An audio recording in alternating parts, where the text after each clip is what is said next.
안녕하세요. 예수님의 제자 심민수입니다. 오늘 이 시간에는 죽음의 수용소라는 제목으로 여러분과 함께 말씀을 나누겠습니다. 이 말씀은 첫 번째 부활과 휴거자들과 남은 자들을 위한 19번째 메시지가 되겠습니다. 먼저 기도로 시작하겠습니다. 천지를 지으신 우리 하나님 아버지, 오늘도 이렇게 말씀을 깨닫는 지혜를 주시고 함께 나눌 수 있는 소중한 기회를 주셔서 감사합니다. 하나님 아버지께서 예정하신 대로 우리 인류의 역사가 흘러가고 있음을 깨닫습니다. 하나님 아버지께서 저희들에게 깨닫기 원하시는 그 말씀을 통해서 끊임없이 사람들에게 진리를 알려주고 있습니다. 그러나 이 모든 말씀이 저의 개인적인 생각이라든지 저의 바람이 아닌 오로지 하나님 아버지께서 저의 입을 통해서 성령님께서 주장하시는 대로 제가 말씀을 전할 수 있도록 인도해 주시기를 간절히 바랍니다. 그래서 듣는 자들이 모두 하나님 아버지의 말씀 안에서 준비되고 자신의 삶을 회개하고 하나님 아버지께서 올바로 돌아올 수 있도록 인도해 주시기를 간절히 바라며 이 모든 말씀 우리 주 예수 그리스도 이름 받들어 간절히 기도드리옵나이다. 아멘. 여러분, 빅터 프랭크의 죽음의 수용소라는 책을 한번 읽어보신 적이 있습니까? 저도 중학교 때 아버지 서재에서 이 책을 접했습니다. 그리고 너무나도 끔찍한 계속적인 그런 스토리가 있었기 때문에 아마 끝까지 읽지 못한 경험이 있었습니다. 거기에서 이런 부분도 나오죠. 아우슈비츠 수용소에서 일어난 일들인데 나치가 유태인 대학살을 어떤 식으로 감행을 하였는지에 대해서 자세히 알려주고 있습니다. 그리고 그들은 이런 실험을 했다고 합니다. 모성애를 실험하고자 한 것이죠. 그래서 팔팔 뜨겁게 달아오르는 그런 바닥에 아기를 안고 있는 어머니를 세웠습니다. 처음에는 아기를 보호하기 위해서 꼭 끌어안았죠. 그러나 너무나도 뜨겁고 너무나도 견딜 수 없었던지라 그 아기를 땅에 놓고 그 어머니는 밟고 올라갔습니다. 여러분, 인간의 존엄성 그리고 거룩한 그런 의미, 이런 것들은 사람의 아주 기본적인 그런 오감에 의해서 조여오는 그 고통에 이렇게 무방비 상태로 해체가 돼버리는 것입니다. 당시 그 책을 읽을 때 제가 이런 생각을 했습니다. 아니, 아무리 전쟁이 난다고 하더라도 왜 그렇게 인간이 악해져야 되는가? 여러분, 그런 생각 해보신 적 없습니까? 일제 만행을 여러분들 다 들어보셨죠? 마루타라든지 아니면 정신대라든지 왜 그렇게 사람들이 잔혹해지는가? 여러분, 이것에 대해서 여러 가지 그런 실험과 이론과 그런 것이 있지만 궁극적으로는 자기의 생존을 위해서 남들을 밟고 올라가겠다는 극도의 이기심이 이런 상황을 만든 것입니다. 자기가 희생해서 다른 사람들을 배려하고 그런 아름다운 속성이 완전히 사라져버린 세계. 여러분, 쉬운 예로 왕따가 왜 있습니까? 왕따라는 것은 어떤 자기가 하기 싫은 일들을 갖다가 누군가를 집어서 그 일을 시켜야 되는데 아무도 그 일을 하지 않으려고 해요. 그러니까 약해 보이는 사람을 추적해서 그 사람을 집단적으로 괴롭히는 것입니다. 그래서 그 안에서 자기들의 그런 욕구를 해소하는 것이죠. 그것이 왕따의 그런 원인입니다. 인간은 자기가 불편하게 되고 자기 눈에 거슬리고 자기가 그런 이기성이 있고 어느 누군가로 하여금 자기의 고통을 감당하게 하고 그러려고 한다면 이런 극한 상황에서는 잔악한 인간성이 마구 표출될 수 있다. 이것입니다. 그래서 전쟁은 무서운 것이죠. 전쟁은 인간성을 말살시킵니다. 일단 먹을 게 없어요. 그럼 적은 양으로 많은 사람들이 싸워야 합니다. 그럼 자기가 먹기 위해서 누군가를 죽일 수도 있는 거예요. 그런데 그것이 법이라는 제재로 튼튼하게 보호막이 있으면 그런 일을 함부로 할 수 없겠죠. 그런데 전쟁이 나면 법이 어디 있습니까? 강한 자가 이기는 것이고 강한 자가 약한 자를 짓밟는 것이 그것이 전쟁의 본성 아닙니까? 그래서 저는 여러분들에게 핵전쟁이 일어난다, 이렇게 말씀을 드렸을 때 사람들은 추상적으로 생각해요. 핵전쟁 일어나면은 나 어디 베케이션 저기 뭐 안전한 곳으로 가서 좀 이렇게 안전하게 있을까? 여러분, 그것이 아닙니다. 핵전쟁이 전 세계에 일어나 버리면 그때는 모든 사람들이 강한 자, 힘이 있는 자, 그런 자들이 약한 자들을 짓밟고 모든 그 한정된 식량이 그런 사람들의 손에 넘어가게 되는 것입니다. 그렇다면 그 식량을 나눠 가지려면 어떻게 해야 될까요? 그런 사람들이 시키는 일에 잘 복종을 해야겠죠. 본인은 원하지 않는다고 하더라도 기본적인 식량을 위해서 그 사람들에게 협조해야 될 것 아니겠습니까? 그래서 식량을 지배하는 자는 전 세계를 지배할 수 있게 되는 것입니다.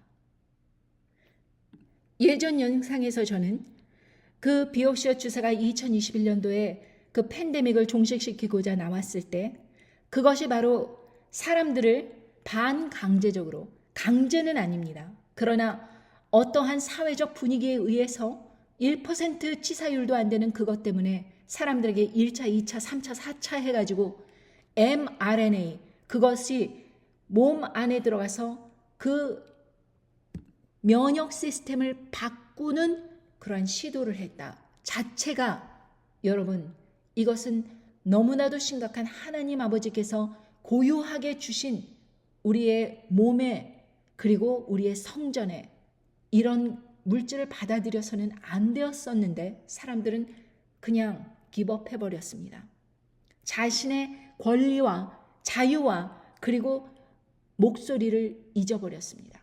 시키는 대로 교회에 오려면은 그거 받아들여라, 목사가 시키는 대로.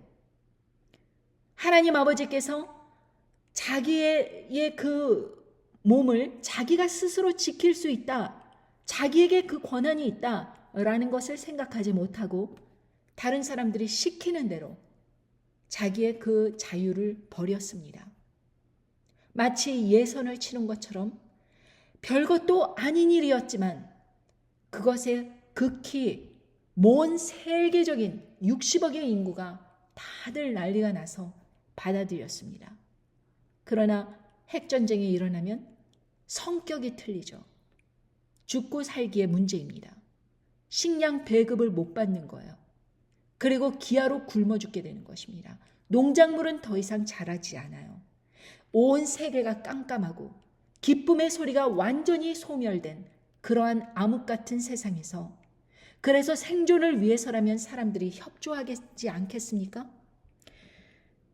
이 칠흑과 같은 어둠 속에서 여러분이 생존할 수 있도록, 여러분이 끝까지 타협하지 않을 수 있도록 저는 여러분들에게 채널을 통해서 말씀을 드리는 것입니다. 저는 여러분들에게 겁을 주려고 이 말씀을 전하는 것이 아니라 왜 여러분이 인내하면서 끝까지 타협하지 말아야 되는지, 미리서부터 그런 일이 일어날 때에 여러분의 행동은 어때야 되는지 그것을 미리 말씀드린 것입니다. 그리고 저는 여러분들에게 당부하였습니다. 많은 사람들에게 알려주어서 많은 사람들이 대비할 수 있도록 제발 좀 협조해달라 부탁을 하였습니다. 그러나 그 부탁대로 사람들은 이 엄중한 그 말씀에 대해서, 이 심각한 상황에 대해서 그냥 코웃음 치며 넘어가 버리고, 자기도 준비 못하는데 다른 사람들이 준비하면 어떡하나, 이런 식으로 무시해버리고 추수할 일꾼이 되기를 거절하였습니다. 몇 사람이 동조하는 듯하여 자기가 뭐 이렇게 링크를 나눠줬는데 사람들이 비웃고 보지도 않는다고 답답해하면서 댓글을 남기면서 저에게 자기가 이렇게 하고 있다는 식으로 뭐 가끔가다 댓글을 남기는데, 여러분, 그런 댓글 남기지 마십시오. 제가 이렇게 말씀을 전하는 것에 있어서 사람들이 기뻐하겠습니까? 자기의 앞날에 대해서 준비하라고 이야기해 주는 걸 기뻐하겠어요? 인류 역사상 한 번도 일어나지 않은 온 세계가 불타버리는 전 요지, 그 도시의 요지인 그런 곳마다 핵이 떨어져서 많은 사람들의 사상자와 땅의 4분의 1이 그렇게 불타오르게 되는데, 많은 사망자 있고 사상자 있고, 그러한 가운데 그런 앞날이 다가올 거라는 걸 기대하는 게 기쁘겠습니까? 즐겁겠습니까? 이단으로 간주하고 싶겠죠. 듣고 싶지 않겠죠. 부인하고 싶지 않겠죠. 그건 당연한 인간의 본성입니다. 그럼에도 불구하고 여러분이 하나님 편에 서셨다면 여러분은 의무가 있는 것입니다. 내가 하나님 아버지의 말씀을 끝까지 인내하는 사람으로서 나오겠다 결단이 서셨다면 하나님 아버지 편에 서서 하나님 아버지께서 무엇을 가장 기뻐하실 건가를 생각하고 전해줘야겠죠. 그래서 그런 날이 올 때 짐승 정권이 들어서서 사람들에게 강압적으로 이거 경배 안 하면 너는 죽는다. 이거 협조 안 하면 죽는다. 표를 받지 않으면 죽는다. 이럴 때에도 끝까지 인내할 수 있는 이유는 그 결과가 4년 뒤에는 결코 예수님께서 모든 것을 완전히 초토화시키고 그리고 천년 왕국으로 들어갈 수 있는 승리의 표를 우리가 받는다는 것입니다. 승리의 면류관, 아무도 뺏을 수 없는 그 면류관, 생명의 면류관, 그것을 우리가 받기 위해서 우리는 투쟁하듯 오늘을 준비해야 되는 것입니다.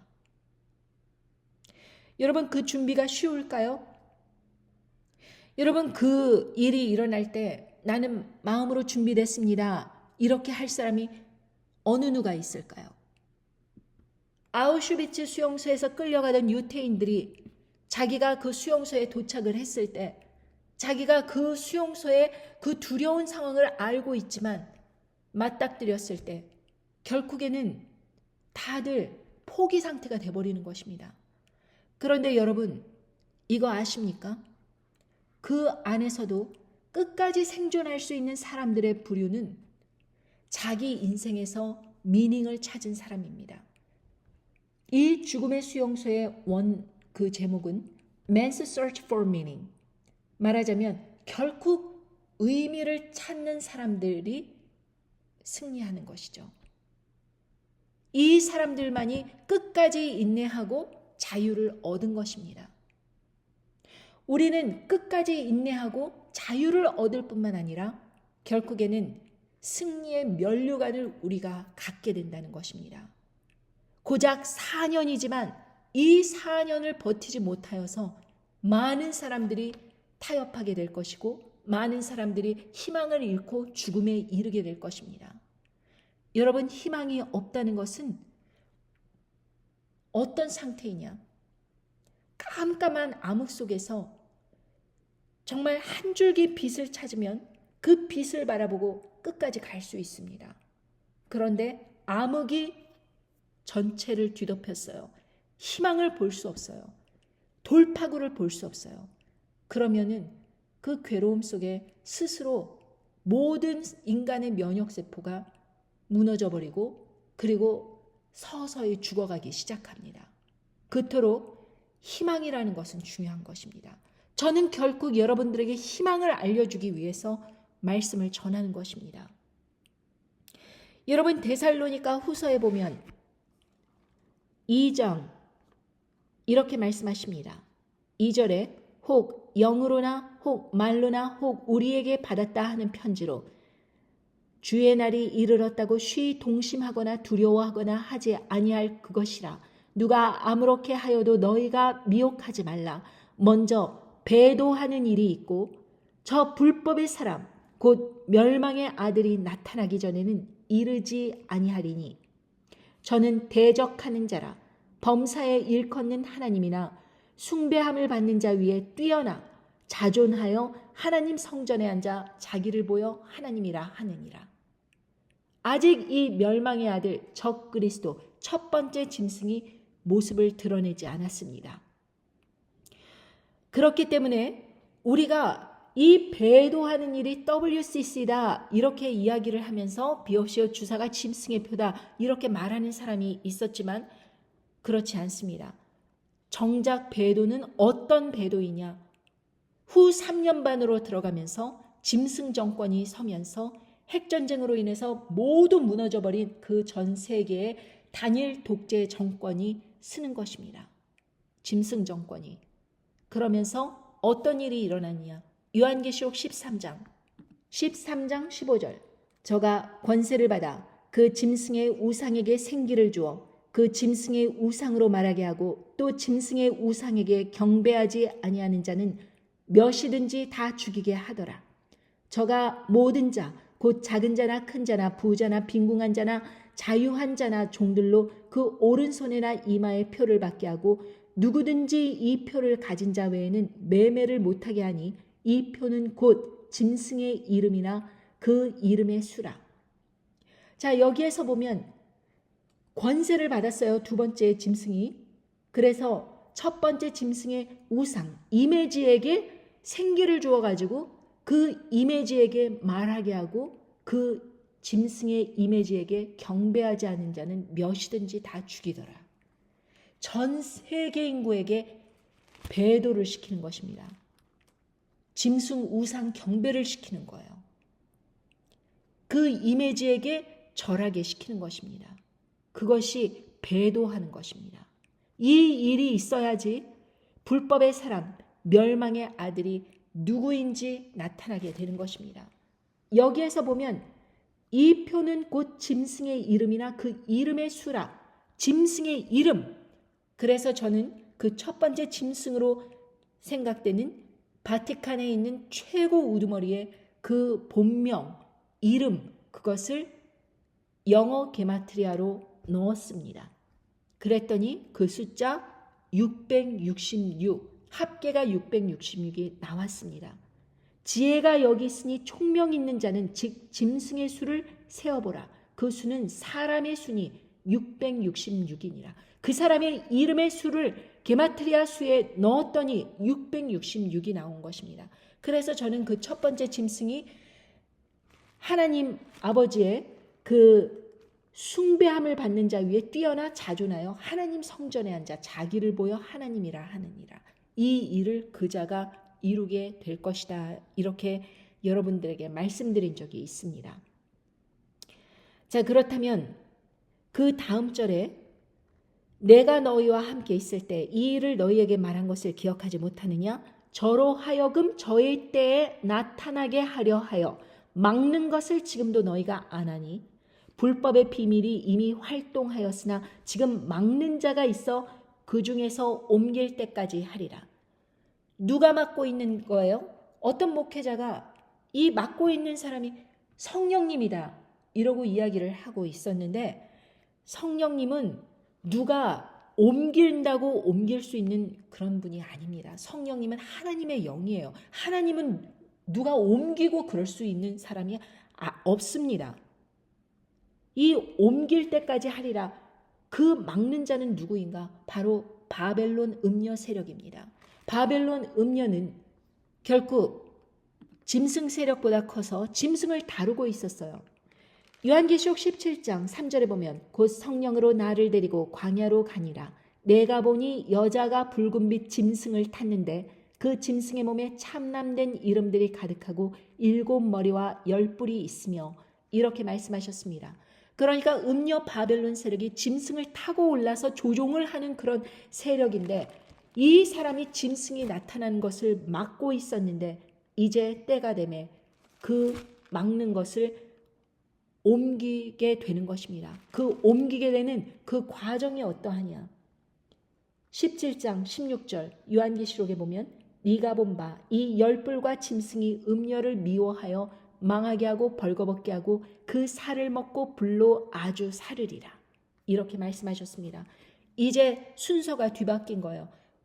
음녀가 짐승을 타고 올랐었는데 계속 그렇게 살아왔었는데 이제는 짐승이 10뿔과 함께 음녀 바벨론 세력을 무너뜨리게 되는 것입니다. 그리고 망하게 하고 부를 빼앗고 벌거벗게 하고 그 모든 괴계를 세상에 드러내고 살을 먹고 불로 아주 사르리라. 완전히 초토화시킨다는 것입니다. 벌거벗게 할 때 세상 사람들은 음녀 바벨론 세력을 욕할 것입니다. 그리고 짐승 세력을 추대하겠죠. 그러니까 첫 번째 짐승을 우상 숭배시 한다고 하더라도 대부분의 기독교 인사들이 그 일은 하나님 보시기에 바른 일이다 라고 미혹을 여러분들에게 뿌릴 것입니다. 그래서 여러분들은 지혜가 있어야 돼요. 이 말씀을 듣고 내가 끝까지 인내하는데 나오겠다라고 결단을 하셔야 됩니다. 이 핵전쟁은 하루 동안에 일어나죠.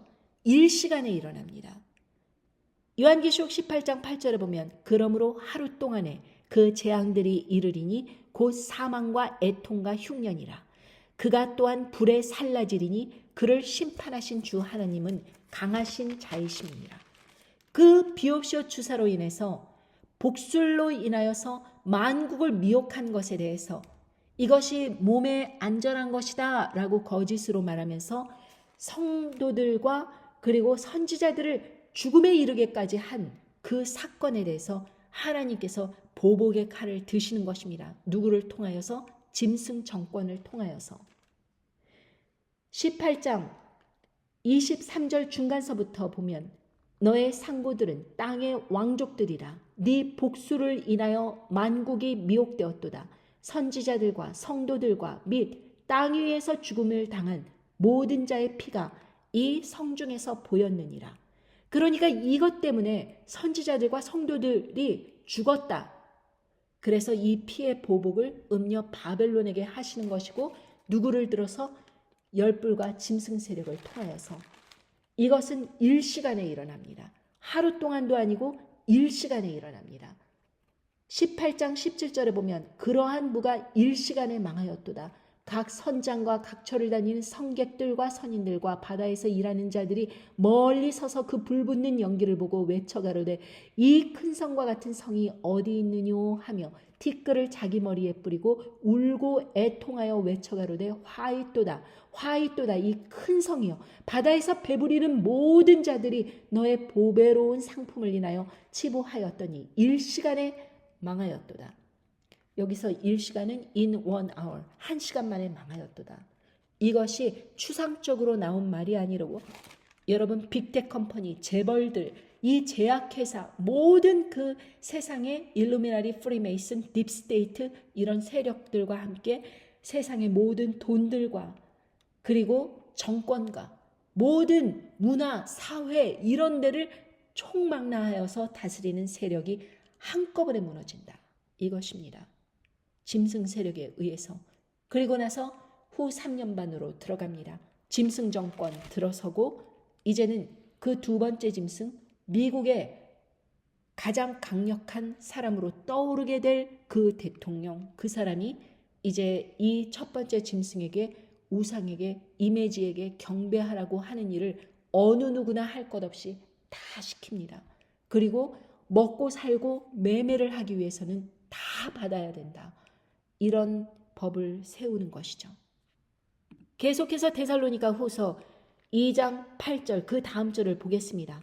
그때 불법한 자가 나타나리니 주 예수께서 그 입의 기운으로 저를 죽이시고 강림하여 나타나심으로 패하시리라. 악한 자의 임함은 사단의 역사를 따라 모든 능력과 표적과 거짓 기적과 불의의 모든 속임으로 멸망하는 자들에게 임하리니 이는 저희가 진리의 사랑을 받지 아니하여 구원함을 얻지 못함이니라. 그러므로 하나님이 유혹을 저희 가운데 역사하게 하사 거짓 것을 믿게 하심은 진리를 믿지 않고 불의를 좋아하는 모든 자로 심판을 받게 하려 하심이니라. 결국 진리를 믿지 않고 이 말씀을 귀 기울이고 듣지 않고 준비하지 않고 거짓말들을 쫓아가면서 사람들을 목회자들을 우상 숭배하듯 그렇게 거기에 인생을 바치고 이러한 사람들은 왜 그러느냐? 유혹을 그 인생 가운데 역사하게 하사 거짓 것을 믿게 하기 때문에 그렇다라고 말씀하십니다. 왜냐하면 그 사람들이 마음 깊숙이에 하나님을 사랑하는 마음이 없고 진리를 믿지 않는 거예요. 음모론이니 뭐니 불의를 좋아하는 것입니다. 그리고 그 사람들이 어떤 사람을 프레임을 씌워서 이렇게 저렇게 뭐 여러 가지 환난전 휴거라든지 이런 듣기 좋은 말, 사람들이 듣고 싶어하는 말, 그런 말들을 뿌리는 그 미혹을 따라가는 것은 불의를 좋아하기 때문에 그런 것입니다. 여러분, 다단계 따라가는 사람들이 왜 그렇게 어리석은 일을 하는 것일까요? 여러분 생각해 보신 적 있습니까? 다단계에서 큰 손해를 본 사람들은 또 다른 다단계를 쫓아서 또 다단계에 빠져들어요. 왜 그럽니까? 그 사람들은 일확천금을 바라는 거예요. 힘들게 노동하고 일하는 것을 좋아하지 않습니다. 그 사람들은 밑에 라인을 깔아서 다른 사람이 날 위해서 일해주기를 바라는 인간의 욕망에 아주 그 가장 기초적인 것. 내 밑으로 사람 깔아서 그 사람들이 일하게 함으로 인해서 내가 그 사람들 노력 덕분에 먹고 산다. 이러한 얄팍한 불의, 이것 때문에, 불의한 그 마음 때문에 계속해서 다음번엔 다단계 하지 말아야지, 다음번엔 미혹 쫓아가지 말아야지, 다음번엔 이단 쫓아가지 말아야지 하면서도 계속 그런 악한 길을 따라가는 것입니다. 그 마음 깊숙이에 불의를 좋아하는 거예요. 그냥 환난 전에 내가 휴거된다 그러니까 그 말을 믿고 싶은 거예요. 하나님 아버지께서 나를 통하여서 어떤 인내의 말씀을 배우게 하시는가, 무엇을 준비하게 하시는가, 어떻게 진리로 나의 욕구, 욕망 이런 거 누르고 하나님 아버지의 말씀에 거룩하게, 선하게 나올 것인가, 관심 없는 것입니다. 거룩함에는 관심 없고 선한 것엔 관심 없고 그저 생존만 남은 것입니다. 그런 똑같이 생존 욕구만 남아서 내가 천국에 들어가고 싶다, 천국에서 생존하고 싶다, 이런 것입니다. 그러니 어떡하겠어요? 욕구는 채우고 싶은데 천국은 가고 싶어요. 그러니 어떻게 하겠습니까? 말씀을 왜곡합니다. 이단적인 사상을 끌어들입니다. 니골라당, 뭐 육신은 아무렇게나 살아도 영혼만 예수님 믿으면 된다. 영과 육을 분리시켜서 자기의 구원은 절대 취소될 리 없다 라고 말해주는 사람을 따라간다 이것입니다. 부부 사이에서도 간음을 하면 부부관계 깨지고 이혼하는 것입니다. 그런데 왜 하나님과의 그 아버지와 자녀 관계에서 아버지를 배신하고 자기의 욕망에 끌려서 그렇게 악한 불법을 저지르고 예수 그리스도의 피로 그렇게 거룩한 신분이 된 것을 그냥 날롱 잊어버리고 마치 에서가 죽 한 그릇에 장자의 명분을 팔아버린 그런 정말 말도 안 되는 거래를 한 것처럼 자기의 욕망 때문에 그 거룩한 신분을 헌신짝처럼 버려버린 그 상황에 대해서 왜 구원이 취소되지 않는다고 생각하는지. 여러분, 하나님은 끝까지 회개에 이르기를 원하시죠. 그리고 유혹을 받는다고 하더라도 그것을 더 큰 상을 얻기 위해서 뿌리치기를 원하시죠. 그런데 여러분, 이 마지막 때가 오면, 짐승 정권이 들어서면 유혹이 어떤 유혹이냐? 가장 큰 유혹이 이겁니다. 너네 그렇게 하나님 열심히 믿었는데 결국에는 모든 사람들이 죽게 생겼다. 기근과 기아와 그리고 병과 그리고 온 그 핵 낙진으로 인해서 세상이 무너져 버렸다. 우리가 똘똘 뭉쳐서 바벨탑을 쌓듯 하나가 되어서 인간들이 극복해야 되지 않겠느냐. 그것이 하나님의 뜻이 아니겠느냐. 협조하자, 협동하자. 이런 식으로 여러분들에게 미혹을 뿌릴 텐데 그 중에서 죽기까지 내 자신을 지켜 끝까지 믿음의 길에 선다? 쉽지 않은 싸움입니다. 여러분 예선에서 정말 좋은 성적 내셨습니까? 아니잖아요. 여러분들의 삶도 지키지 못했고 주위 사람들의 삶도 지키지 못했습니다. 그런데 본선이 왔을 때 왜 여러분들은 장담하십니까? 자신은 휴거자가 될 거라고 왜 장담을 하십니까? 장담하는 그 순간 여러분들은 믿음을 과신하는 것입니다. 여러분, 만약에 하나님 아버지께서 이 말씀을 통하여서 여러분들에게 끝까지 인내해야 된다고 그렇게 전할 것을 내가 들었다면 제일 합리적인 방법이 무엇일까요? 내가 여태까지 벌리고 늘리던 거 다 추스리고 그리고 내가 하나님 아버지께서 기뻐하시는 그 일을 따라서 이제 마지막 때를 위해서 준비를 하고 내 삶을 정말 누군가에게 억울한 일을 한 것은 없는가 생각을 해보고 인간관계를 정돈하고 악한 사람들과 함께 다니지 말고 자기 자신을 지켜 절제를 하고 그러한 과정이 있는 가운데 식량도 준비하고 끝까지 그 미련한 처녀가 준비를 못한 것이 무엇입니까? 자기 자신에게 끝까지 이 믿음의 신앙을 활활 타오르게 할 수 있는 여분의 기름을 준비 안 했던 미련한 처녀처럼 그래서 성 바깥으로 쫓겨난 미련한 처녀처럼 되지 않기 위해서 슬기로운 처녀가 되기 위해서 나를 준비해야 된다 이것입니다. 그래야만 죽음의 수용소에서 여러분은 생존할 수 있습니다. 끝까지 인내할 수 있는 의미가 있어요. 왜? 이 몇 년의 기간 지나면 반드시 예수님 모시고 나를 구원해 주신다. 그렇기 때문에 웃을 수 있는 것입니다. 환난 중에서도 간절할 수 있는 것입니다. 그 환난 중에서도 낙담하지 않는 것입니다. 왜? 이해하니까 인내할 수 있기 때문입니다. 인내할 수 있으면 승리할 수 있습니다. 여러분들의 믿음의 연단은 여러분의 매 순간의 선택에 따라서 여러분의 성장이 이루어졌습니다. 어떤 사람들은 돈을 벌기 위해서 자기의 재능을 발휘하고 어떤 사람들은 하나님 말씀을 전하기 위해서 자신의 재능을 불태웁니다.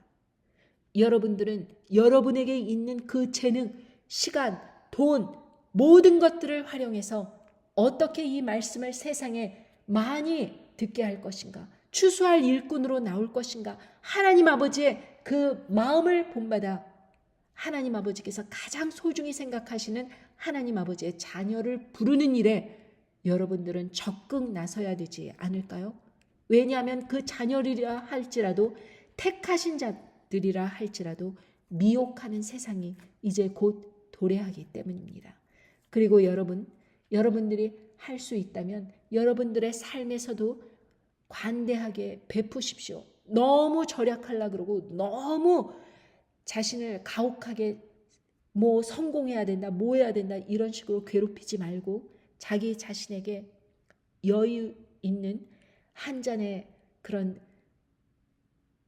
커피, 티타임 가지시면서 나의 인생을 생각해보고 그리고 분위기 좋은 곳에서 맛있는 것도 먹어보면서 주위 사람들에게 사랑하는 가족들과 함께 내가 너를 사랑한다 마음껏 표현하시고 내가 평상시 너무 바빠서 하지 못했던 그 일들 그런 것들도 하십시오. 그리고 내 인생에 아름다운 일들 즐거웠던 일들 추억하면서 내가 이렇게 여유롭게 아름답게 지금까지 살아왔지. 그러니까 내가 앞으로는 하나님 아버지 앞에서 어떤 환난이 오더라도 끝까지 믿음을 변치 않는 그 준비에 내가 착수하리라. 이런 마음으로 여러분들의 삶과 그리고 주위 사람들의 삶을 준비시켜 주시고 희망을 주시고 그 어려운 시기가 지나가면 암흑 같은 시기가 지나가면 하나님 아버지께서 승리의 면류관을 주신다. 이것을 기억하시기 바랍니다. 자, 이 말씀을 듣고 준비하는 사람들 요한계시록 20장 4절의 말씀 우리가 이 같은 위치에 서기를 간절히 바라면서 말씀을 맺고자 합니다. 또 내가 보좌들을 보니 거기 앉은 자들이 있어 심판하는 권세를 받았더라.